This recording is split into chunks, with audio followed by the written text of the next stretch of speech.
بسم اللہ الرحمن الرحیم۔ السلام علیکم پیارے بچوں، کیسے ہیں آپ؟ یقیناً ٹھیک ہوں گے، تندرست ہوں گے۔ پیارے بچوں، جیسا کہ آپ جانتے ہیں ہم پڑھ رہے ہیں اپنی اردو جماعت چہارم، یعنی اردو کی چوتھی کتاب، اور اس میں ہم نے اپنے جس سبق کا آغاز کر رکھا ہے آپ اچھے سے واقف ہیں۔ اس کا عنوان ہے حضور اکرم صلی اللہ علیہ وآلہ وصحبہ وسلم بحیثیت معلم۔ آج ہم اپنی درسی کتاب کے تیسرے سبق کو چھٹے حصے میں پڑھنے جا رہے ہیں، اور سبق کے حاصلات تعلم کچھ اس طرح سے ہیں کہ آج کے سبق کی تکمیل کے بعد انشاءاللہ آپ اس قابل ہو جائیں گے کہ اپنے اسکول یا محلے کے کتب خانے یعنی لائبریری سے اپنی دلچسپی کی کتابیں یا رسائل وغیرہ لے کر ان کا مطالعہ کر سکیں، ان کو پڑھ سکیں۔ تو آپ کو حاصل تعلم سے اندازہ ہو جائے گا کہ آج آپ نے کیا کام کرنا ہے۔ لائبریری سے، کتب خانے سے کتابیں لینی ہیں، ان کو پڑھنا ہے، اور ان سے متعلقہ جو معلومات ہیں، جو آپ سے پوچھے جائیں، جو سرگرمیاں کروائی جائیں، ان میں آپ نے شمولیت اختیار کرنی ہے اور حصہ لینا ہے۔ سب سے پہلے ہم دیکھ لیتے ہیں اپنے سبق کا اسلامی نقطہ نظر۔ فرمان مصطفیٰ صلی اللہ علیہ وآلہ وصحبہ وسلم ہے، یعنی خوشخبری سناؤ اور لوگوں کو نفرت نہ دلاؤ۔ بشروا ولا تنفروا، یعنی خوشخبری سناؤ اور لوگوں کو نفرت نہ دلاؤ کہ ایسے کام کیے جائیں، ایسے آپ کے اعمال ہوں، آپ کے افعال ہوں، آپ کے قول ہوں یعنی اقوال ہوں کہ جس سے لوگوں کو سکون ملے، ان کے لیے وہ پریشانی کا باعث نہ ہو، وہ ان کے لیے خوشی کا باعث ہو۔ خوشخبری سنانے والے ہوں، ان میں کوئی ان کے لیے اچھا پیغام ہو۔ آپ بلا وجہ ایسی چیزیں نہ پھیلائیں، ایسی چیزیں نہ لوگوں سے کہیں جو لوگوں میں نفرت، ان میں اشتعال اور ان کے جذبات کو اس طرح سے اتنا وہ مشتعل کر دیں کہ جو ان کی اپنی زندگی کے لیے، ان کے معاشرے کے لیے، ارد گرد رہنے والے لوگوں کے لیے بہترین نہ ہو۔ اپنے قول میں، اپنے فعل میں ہمیں بہت محتاط رہنا چاہیے۔ پیارے بچوں، آپ بخوبی واقف ہیں، پہلے ہم کرتے ہیں دہرائی، اور دہرائی کی ذیل میں آپ کو یہ ایک نقشہ نظر آ رہا ہے۔ اگر آپ اس کو کلی طور پر یوں دیکھیں تو یہ ہے پاکستان کا نقشہ، جس کو پاکستان کے رنگوں سے بنایا گیا ہے، پاکستان کے جو جھنڈے کے رنگ ہیں ان سے یہ نقشہ بنایا گیا، لیکن اس کی جو خاکہ ہے وہ ایک نقشے کی مانند ہے۔ اب آپ نے کیا کرنا ہے کہ آپ کے پاس میرا پاکستان یہ ایک عنوان ہے جس پر آپ نے مضمون لکھنا ہے، اور اس کے لیے مضمون لکھنے کے لیے بھی آپ جماعت میں کیا کریں گے کہ اس کا مضمون لکھنے کا ایک خاکہ بنائیں گے، یعنی آپ نے خاکہ بنانا ہے مضمون میرا پاکستان کے لیے، اور یہ آپ کریں گے اس سے دہرائی۔ آپ جانتے ہیں دہرائی کرنے کے لیے آپ کو ویڈیو کو روکنا پڑتا ہے، تو ویڈیو کو روکیے اور جلدی سے دہرائی کیجیے۔ یقیناً دہرائی تو آپ لوگوں نے کر لی ہوگی۔ ہم کچھ چیزیں دیکھ لیتے ہیں کہ پڑھنے سے پہلے کیا ہے۔ آپ کو یہاں پہ یہ کچھ کتابیں، کچھ رسالے نظر آ رہے ہوں گے، جیسے یہ تعلیم و تربیت ہے، آپ دیکھ پا رہے ہیں نا ان سب چیزوں کو۔ یہ کتابیں ہیں، رسالے۔ کیا آپ نے ان میں سے کبھی کوئی کتاب یا رسالہ یا کوئی داستانوں کی کتاب، کہانیوں کی کتاب کوئی پڑھی ہو، پڑھنے کا موقع ملا ہے آپ کو؟ شاباش، بہت اچھی بات ہے کہ آپ اپنی درسی کتابوں کے علاوہ یا ان سے ہٹ کر دیگر جو کتب ہوتی ہیں، جو غیر نصابی کتب ہوتی ہیں، ان کو بھی پڑھتے ہیں، ان کا بھی مطالعہ کرتے ہیں۔ پیارے بچوں، علم سیکھنے کے لیے صرف آپ کو نصاب کی کتابیں ہی ضروری نہیں ہوتی ہیں، بلکہ نصاب کے علاوہ بھی جیسے بہت دلچسپ کہانیوں کی کتابیں ہوتی ہیں، رسالے ہوتے ہیں، جاسوسی رسالے ہوتے ہیں، پراسرار ناولز ہوتے ہیں، آپ کو وہ سب پڑھتے رہنا چاہیے۔ جو آپ کے مزاج سے زیادہ مطابقت رکھتی ہیں، آپ کو ایسی کتب لیتے رہنا چاہیے، ان کی کتب بینی کرتے رہنا چاہیے، اس سے آپ کو بہت سے فائدے ہیں۔ اب دیکھیں یہاں پہ آپ کو مختلف ایسی کتابوں کے جو سرے ورق ہیں وہ دکھائی دے رہے ہوں گے، جو پڑھنے کے لیے بہت دلچسپ ہے۔ جیسے ایک یہاں پہ ہے آنکھ مچولی، عجیب چڑیا، یہ ایک شاعری کی کتاب ہے، بچوں کی نظموں کی کتاب ہے۔ پھر ایک اور کتاب ہے بچوں کی نظمیں، باغیچہ، ایک بچہ اور جگنو، یہ بھی آپ کے پاس ایک نظموں کی کتاب ہے۔ اسلم کی بلی، یہ بھی نظموں کی کتاب ہے۔ نٹ کھٹ لڑکا، مطلب یہ ایسی کتابیں ہیں جس میں نظمیں بھی ہیں، اور کچھ ایسی کتب ہیں جن میں کہانیاں بھی ہیں آپ کے لیے۔ ہر کتاب آپ کو کوئی نہ کوئی ایک نئی چیز سکھاتی ہے۔ اگر آپ کہانیوں کی کوئی کتاب پڑھیں گے تو آپ اس سے یقیناً کچھ نہ کچھ سیکھیں گے، جیسے آپ اس سے نئے الفاظ سیکھ سکتے ہیں۔ آپ اس سے، اگر وہ کسی مقام کی سیر کی کہانی ہے تو آپ گھر بیٹھے ہوئے اس کتاب کے ذریعے اس مقام کی سیر کر سکتے ہیں۔ اس لیے کیا ہے کہ آپ کو اپنے علم میں اضافہ کرنے کے لیے، اپنے خیالات میں وسعت لانے کے لیے، اپنی سوچ میں وسعت لانے کے لیے اپنی درسی کتابوں کے علاوہ دیگر جو کتب ہیں ان کو ضرور پڑھتے رہنا چاہیے۔ پیارے بچوں یہاں سامنے آپ کے کچھ رسالے ہیں، دیکھیں یہ ہے بچوں کا باغ، یہ ماہنامہ ہے، یعنی مہینے میں ایک دفعہ شائع ہوتا ہے، ایک دفعہ اس کی اشاعت ہوتی ہے اور آپ تک پہنچتا ہے۔ اسی طرح ایک ہے بچوں کی دنیا، پھر ہے تعلیم و تربیت، اور یہاں پہ ہے پھول۔ یہ وہ ماہنامے یا رسالے ہیں جو ہر مہینے چھپتے ہیں اور ان میں بے شمار مزیدار کہانیاں ہوتی ہیں، دلچسپ کہانیاں ہوتی ہیں، حمد ہے، نعت ہے، شاعری ہے، خطوط ہوتے ہیں، مدیر کے نام جو لکھے جاتے ہیں، اس کے علاوہ احادیث ہوتی ہیں، اقوال ہوتے ہیں، اور ہر طرح کی کہانیوں کے سلسلے ہوتے ہیں۔ ایک رسالہ جو ایک مہینے کے لیے ہوتا ہے، اگر آپ اس کو خریدیں، کبھی آپ کو موقع ملے، بلکہ میں آپ کو یہ کہوں گی کہ آپ ضرور اس کو خریدیں، تو آپ کو اندازہ ہوگا کہ ایک مہینے میں ایک رسالہ یا ماہنامہ پڑھنے سے آپ کس قدر آپ کے پاس معلومات کا ذخیرہ آتا ہے اور آپ کا فارغ وقت بھی کتنا بہترین انداز میں گزر سکتا ہے۔ تو آپ کو آج کی ان تمام چیزوں کو دیکھ کر اندازہ ہوا ہوگا کہ ہم نے کیا کرنا ہے۔ آج ہم نے نصابی کتابوں سے ہٹ کر، یعنی جو آپ کی درسی کتب ہیں ان سے ہٹ کر، لائبریری یا کتب خانے سے لے کر دوسری کتابیں پڑھنے کی اہمیت پر بات کرنی ہے۔ ایک تو ہم وہ کتابیں لیں گے اور اس کے بعد کیا اہمیت ہوتی ہے دیگر کتب کو پڑھنے کی، ہم اس پہ بھی بات کریں گے۔ پیارے بچوں، یہ سامنے آپ کی ایک تصویر ہے، کیا آپ اس تصویر کو دیکھ کر اندازہ لگا سکتے ہیں کہ یہ کس مقام کی تصویر ہے؟ بالکل صحیح، یہ ہے کتب خانے کی یا لائبریری کی تصویر۔ لائبریری کو اردو میں کتب خانہ کہا جاتا ہے، ٹھیک ہے؟ آپ کو اندازہ ہو رہا ہوگا کہ میں بار بار اس لفظ کا استعمال کریں تو اس کا مطلب یہ ہے کہ لائبریری جو ہے اس کو ہم اردو میں کتب خانہ کہتے ہیں۔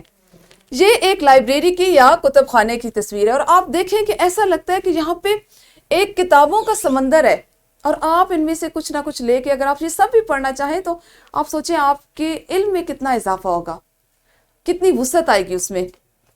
کتب بینی کے اب ہم دیکھ لیتے ہیں بے شمار فائدے ہیں، ٹھیک ہے؟ کتب بینی کے بے شمار فائدے ہیں، جیسے کہانی پڑھنے والے کی یادداشت اچھی ہو جاتی ہے۔ سب سے پہلا فائدہ، یادداشت حافظہ بہت تیز ہوتا ہے، کیونکہ آپ مختلف چیزیں پڑھ رہے ہوتے ہیں، کہانیاں پڑھ رہے ہوتے ہیں، اور وہ کیا ہے آپ کے دماغ میں، آپ کے ذہن میں محفوظ ہوتی چلی جاتی ہیں، آپ کی یادداشت جو ہے وہ کھلتی جاتی ہے، وسیع ہوتی جاتی ہے۔ اسی طرح انسان کی اخلاقی تربیت ہوتی جاتی ہے۔ پیارے بچوں، ہر کہانی اس میں کوئی نہ کوئی اخلاقی سبق، اخلاقی پہلو پوشیدہ ہوتا ہے، جس سے آپ اپنی روزمرہ زندگی میں اور آنے والے وقت میں، مستقبل میں جو آپ زندگی گزاریں گے انشاءاللہ، اس میں ضرور کچھ نہ کچھ سیکھتے ہیں، اس سے فائدہ حاصل کرتے ہیں۔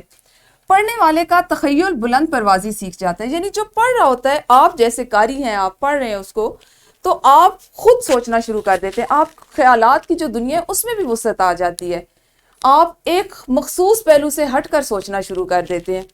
اسی طرح سے ہمیں قدیم لوگوں اور دیگر ملکوں کے بارے میں معلومات حاصل ہوتی ہیں، ہمیں پتہ چلتا ہے کہ وہ تہذیب و ثقافت جو ہم سے پہلے کے لوگوں کے تھے، ان کا رہن سہن، ان کے رسم و رواج اور ان کی زندگی گزارنے کے جو انداز تھے وہ کس طرح تھے۔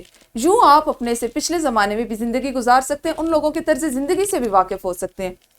ایک اور فائدہ کیا ہے کہ کہانیاں لکھنے سے زبان کو ترقی ملتی ہے، نئی سے نئی اصناف نثر تخلیق ہوتی ہیں۔ یعنی آپ اگر پڑھنا شروع کریں اور آپ شوق سے پڑھیں، کسی کا ایک رسالہ بہت زیادہ تعداد میں وہ بکنا شروع ہو جائے، تو اس سے کیا ہوتا ہے کہ پھر نئے نئے جو لکھنے والے ہیں وہ سامنے آتے ہیں، اور اس طرح سے ہمارے اردو ادب میں بھی وسعت آتی ہے۔ یہ وہ تمام فائدے ہیں جو کتب بینی سے ہوتے ہیں، یعنی کتابیں پڑھنے سے ہوتے ہیں۔ اب ایک سرگرمی ہے، ٹھیک ہے؟ سرگرمی یہ بہت دلچسپ ہے۔ آج تک آپ کو اندازہ ہے ایسے ہم کرتے رہے ہیں کہ یا انفرادی سرگرمی آپ لوگ خود کرتے ہیں، اس کے بعد ایک اجتماعی سرگرمی کرتے ہیں، گروہی سرگرمی کرتے ہیں، یعنی پہلے آپ ایک کام کوئی ایسا آپ کو تفویض کیا جاتا ہے، ایک سرگرمی دی جاتی ہے جسے آپ کر رہے ہوتے ہیں، اور اس کے بعد آپ گروہ کی صورت میں بھی ایک خود ہی کرتے ہیں۔ آج کیا کرنا ہے کہ معلم یا معلمہ کسی بھی داستان جو اس نے اپنے بچپن میں سن رکھی ہے اس کا ایک اقتباس جماعت میں سنائے۔ تو ظاہر ہے اس وقت آپ کی معلمہ میں ہوں، تو یہ سرگرمی میں کروں گی آپ کے لیے کہ میں نے اپنے بچپن میں کیا پڑھا، اور میں اس میں سے اگر مجھے میری یادداشت میں کوئی چیز محفوظ ہے تو میں وہ آپ کو سناؤں۔ پیارے بچوں، مجھے اپنے بچپن میں کہانیاں پڑھنے کا بہت زیادہ شوق تھا۔ عام طور پر ایسا ہوتا تھا کہ جس وقت گرمیوں کی چھٹیاں ہوتی تھی، گرمیوں کی تعطیلات ہوتی تھی، تو میں کچھ مخصوص کہانیاں تھیں جو ان کو پہلے سے میں جمع کر کے اپنے پاس رکھ لیتی تھی، اور وہ تمام کہانیوں کی چھوٹی چھوٹی جو کتابیں ہوتی تھی وہ میں اپنے جیب خرچ سے لیتی تھی۔ ٹارزن کی کہانیاں ہوتی تھی، پریوں کی کہانیاں، جنات کی کہانیاں، عمر و عیار کی کہانیاں۔ پھر کیا ہوتا تھا کہ میری جو ہم جماعت تھی، جو میری سہیلیاں تھیں، جو میری دوستیں تھیں، وہ بھی اسی طرح کے شوق رکھتی تھی، تو ہم کیا کرتے تھے کہ ہم لوگ اپنی کہانیوں کا جو کتابیں ہوتی تھی وہ چھوٹی چھوٹی سی ہوتی تھی، ان کا تبادلہ کرتے تھے، اور وہ بہت کم قیمت ہوتی تھی، 5 روپے 10 روپے کی وہ کہانیوں کی ایک کتاب ہوتی تھی۔ جب میں اپنی پڑھ لیتی تھی تو میں اپنی کسی اور ہم جماعت کے ساتھ اس کا تبادلہ کرتی تھی اور اس کی پڑھی ہوئی لے آتی تھی کہانیاں۔ اور پڑھنے کا انداز کیا ہوتا تھا کہ صبح سویرے جس وقت جاگنا تو اپنے سرہانے کے نیچے سے وہ کہانیوں کی کتاب اٹھانا اور اس کو پڑھنا شروع کر دینا، اس وقت تک اس کو پڑھتے رہنا کہ جب تک وہ ختم نہ ہو جائے، کیونکہ آپ اس میں آپ کو مزہ آ رہا ہوتا ہے، اتنا اس میں تجسس ہوتا ہے کہ اس کے بعد کیا ہوا۔ اب اس وقت سرگرمی یہ ہے کہ میں نے اگر بچپن میں کوئی کہانی پڑھی ہو یا سنی ہو تو وہ میں آپ کو اس کا ایک اقتباس سناؤں۔ میں نے ابھی آپ کو بتایا کہ مجھے عمرو عیار کی کہانیاں پڑھنے کا بہت شوق تھا۔ یہ ایک داستان ہے، یعنی تخیلاتی ایک کہانی ہے، جس میں جو اس کا جو سب سے آپ کہہ لیں کہ بنیادی کردار ہے اس کا نام ہے عمرو عیار۔ نام سے آپ کو ظاہر ہو رہا ہوگا کہ یہ ایک بہت چالاک اور شاطر قسم کا شخص تھا۔ اب ہوتا کیا تھا کہ عمرو عیار جو ہے وہ امیر حمزہ اس کے مالک کا نام ہے، لیکن کبھی کسی بھی داستان میں یہ نہیں پتا چل سکا کہ عمرو عیار دراصل کیا ہے۔ آیا وہ اپنے مالک کا یعنی امیر حمزہ کا غلام ہے، نوکر ہے، اس کا سپہ سالار ہے، اس کے کسی وزارت میں کسی اہم اس میں عہدے پہ فائز ہے یعنی وزیر ہے، اس کا مشیر ہے، کبھی کچھ نہیں پتا چلا۔ کہانی کیا ہوتی تھی، عام طور پہ کیا ہوتا تھا کہ کسی بھی کہانی میں عمرو عیار جو ہے وہ کبھی بھی کسی کے ہاتھ نہیں آتا تھا۔ وہ اپنی چالاکی سے، اپنے طبیعت میں جو اس کے شاطر پن تھا، اس سے ہمیشہ ہر مشکل سے ایسے نکل جاتا تھا کہ دیکھنے والا جو اس کے ساتھ ہوتا تھا وہ حیران رہ جاتا تھا۔ عمرو عیار کی ایک اور خصوصیت تھی، خصوصیت یہ تھی کہ اس کے پاس ہمیشہ ایک بیگ ہوتا تھا، ایک تھیلا ہوتا تھا جس کو زنبیل کہتے تھے۔ کبھی نہیں کسی نے دیکھا حقیقی دنیا میں، چونکہ داستان ہے، کہانی ایک تخیلاتی کہانی ہے، حقیقت میں کبھی نہیں کسی نے دیکھا، ٹھیک ہے۔ اس کے اندر دنیا جہان کی ہر چیز ہوتی تھی اور ہر چیز کا حل ہوتا تھا۔ اب عمرو عیار کو کوئی مسئلہ درپیش ہوا، اس نے اپنی زنبیل میں ہاتھ ڈالا، اپنے تھیلے میں ہاتھ ڈالا اور اس چیز کو باہر نکال دیا، خواہ وہ ہاتھی ہے، خواہ وہ سوئی ہے، خواہ وہ کچھ بھی ہے، ہر چیز اس کی زنبیل سے مل سکتی تھی اور ہر چیز کا حل اس کے پاس ہوتا تھا۔ اب جب ہم داستان پڑھتے، کہانی پڑھتے، تو اکثر کہانیاں ایسی ہوتی تھی جس میں اس کا بڑے بڑے پہلوانوں سے مقابلہ ہو رہا ہے، کبھی کسی پہلوان سے وہ مقابلہ کر رہا ہے، کبھی وہ کسی وزیر سے کبھی کسی بہت بڑے جادوگر سے اس کا مقابلہ ہے۔ اب دنیا کے جب داستان میں ہوتا کہ دنیا کا نامی گرامی جو جادوگر ہے وہ اس کے سامنے ساتھ مقابلہ کرنے کے لیے آئے ہیں، تو عمرو عیار نے اپنی چالاکی سے، اپنی عیاری سے، اپنی زنبیل سے کچھ ایسا نکالا کہ فوراً سے اپنے مد مقابل کو پچھاڑ دیا۔ اگر آپ نے موجودہ دور میں عمرو عیار کا کردار دیکھنا ہو، آپ اس کو سوچنا چاہ رہے ہیں، سمجھنا چاہ رہے ہیں، اس کو دیکھنا چاہ رہے ہیں، تو آپ کے پاس ایک مثال، میں اس کو ہمیشہ سے سوچتی ہوں کہ وہ ایک مثال ہے چارلی چیپلن کی۔ جس طرح چارلی جو ہے وہ خاموشی سے اپنا مزاحیہ کردار نبھاتے ہوئے، ادا کرتے ہوئے ہر چیز کا ایک حل نکال رہا ہوتا ہے، ہر چیز کو کر رہا ہوتا ہے، کوشش کر رہا ہوتا ہے، تو عمرو عیار اپنی عیاری سے، اپنی چالاکی سے ایسے کام کرتا تھا۔ تو میرے بچپن میں پڑھی جانے والی جو کہانیاں تھیں ان میں پریوں کی، جنات کی کہانیوں کے ساتھ ساتھ عمرو عیار کی کہانیاں مجھے بہت پسند تھی، کیونکہ مجھے اس کی ہر کہانی میں اس کی ایک نئی چالاکی، اس کی ایک نئی عیاری کی ایک کہانی، اور ایک ایسی کہانی کہ جس سے وہ ہمیں ایکچولی بعد میں پتہ چلتا ہے جب آپ تھوڑا سا وقت اور گزار لیتے ہیں کہ یہ اس کی قوت فیصلہ تھی، کہ جو وہ فوراً سے کسی بھی مسئلے سے وہ گھبراتا نہیں تھا، بلکہ اپنی دانش سے، اپنی عقل سے اس پہ فیصلہ کرتا تھا اور فوراً اس مسئلے کو حل کر لیتا تھا۔ تو یہ وہ سرگرمی تھی جو آج آپ کے لیے میں نے کرنی تھی۔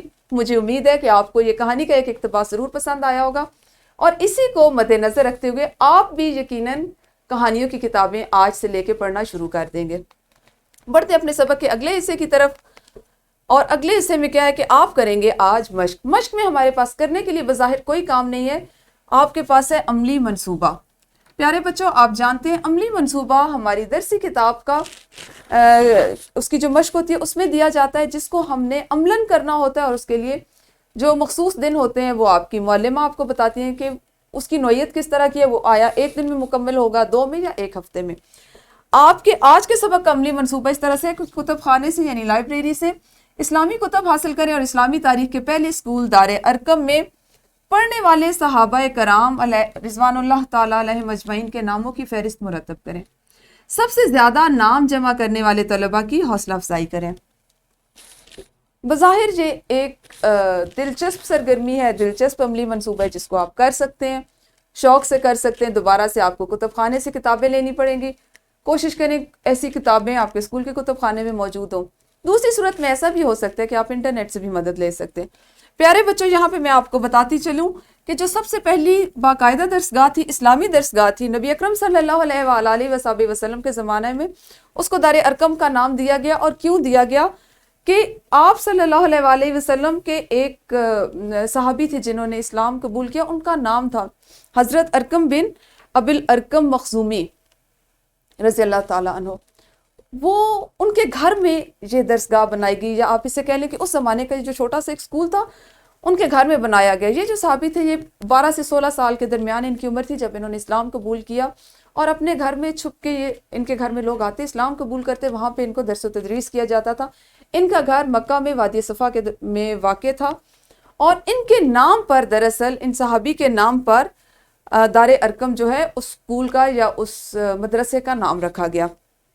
اب آپ نے اس کو کرنا کس طرح سے ہے کہ آپ نے دار ارقم میں پڑھنے والے صحابہ کرام کے ناموں کی فہرست مرتب کرنی ہے. اور آپ اس کو کس طرح سے بنائیں گے آپ کو پتہ ہے. آپ کو سمجھانے کے لیے مختصراً ہم آپ کو اس کا ایک مطلب اندازہ آپ لگا سکتے ہیں کہ کس طرح سے کر سکتے ہیں. میں نے آپ کے لیے اس کو اس طرح سے بنایا ہے کہ آپ نے سب سے پہلے لکھنا ہے دار ارقم میں پڑھنے والے صحابہ کرام، کیونکہ یہی آپ کا مقصد ہے. عملی منصوبہ آپ نے اس طرح سے بنانا ہے. میں نے آپ کے لیے 2 نام لکھے ہیں، حضرت عمار بن یاسر رضی اللہ تعالیٰ عنہ اور حضرت صہیب بن سنان رضی اللہ تعالیٰ عنہ. اسی طرح آپ نے مزید وہ نام جو دار ارقم میں جن صحابہ کرام نے اسلام قبول کیا، وہاں سے اسلام کی تعلیمات سیکھی، نبی اکرم صلی اللہ علیہ وآلہ وصحبہ وسلم کے ذات سے، آپ کی شخصیت سے بہت سی چیزیں سیکھی، درس لیا، علم سیکھا، ان کے نام آپ نے اس طرح سے ایک فہرست مرتب کر کے اس میں درج کرنے ہیں، اور اس کے بعد اپنی معلمہ کو دکھانے ہیں. آپ کی معلمہ اپنی سہولت کے مطابق 2 یا 4 دن یا 6 دن جتنے ان کو بہتر لگتے ہیں وہ آپ کو تفویض کر دیں گی. آپ نے اس میں سرگرمی کو کرنا ہے، اسمبلی منصوبے کو کرنا ہے. اس کے بعد جو وہ مخصوص دن یا تاریخ آپ کو بتائیں گے، سب بچے اس دن لا کر جمع کروائیں اپنا عملی منصوبہ.